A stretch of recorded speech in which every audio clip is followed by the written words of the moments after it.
Eins og fjöll tengjast stölum, þá tengist læsi reynslu fólks og þekkingu. Hvernig þekkingin kemur til okkar, hvort hún komi í gegnum netið, sjónvarpið,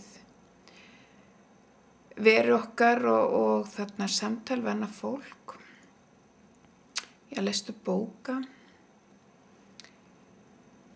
skiptir ekki svo miklu máli nema náttúrulega þegar kemur niður á dýpt tilfinninga og reynslu að lestur texta einangrandi. Hann örvar hugmyndaflugið vissulega, en að takast á við raunverulega hluti dýpkar upplifun okkar af texta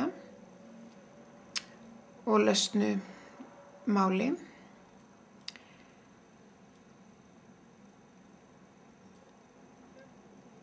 En þetta allt saman bundið við skilning. Það hlýtur að vera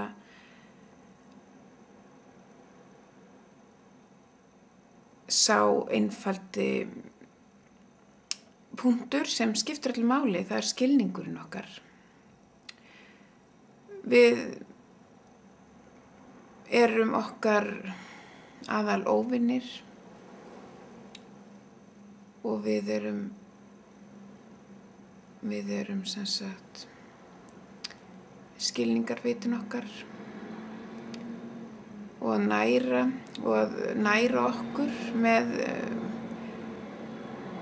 þekkingu það eina sem við getum gert til að auka skilning okkar á lestri og læsi.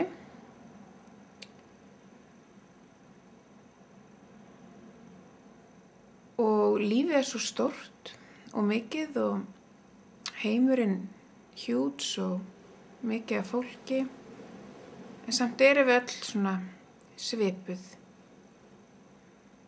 Þó við kunnum ekki að lesa texta þá höfum við öll svipaðar tilfinningar og þrár sem bundið við frumþarfir okkar og hvatir.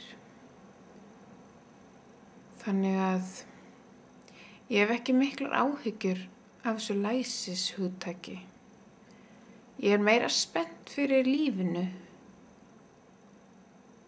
og að upplifa meira og dýpra. Og ég meira spennt fyrir því ósagða, einhvað sem ég get ekki lesið um.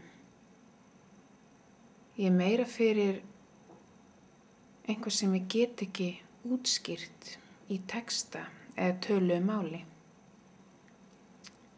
Ég svo rosalega spennt fyrir því að ég kvíði ekki framtíðinni.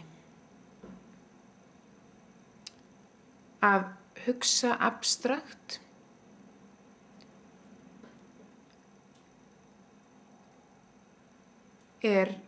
möguleiki sem að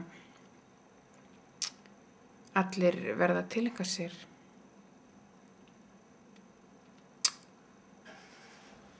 Við þurfum að borða minna og upplifa meira.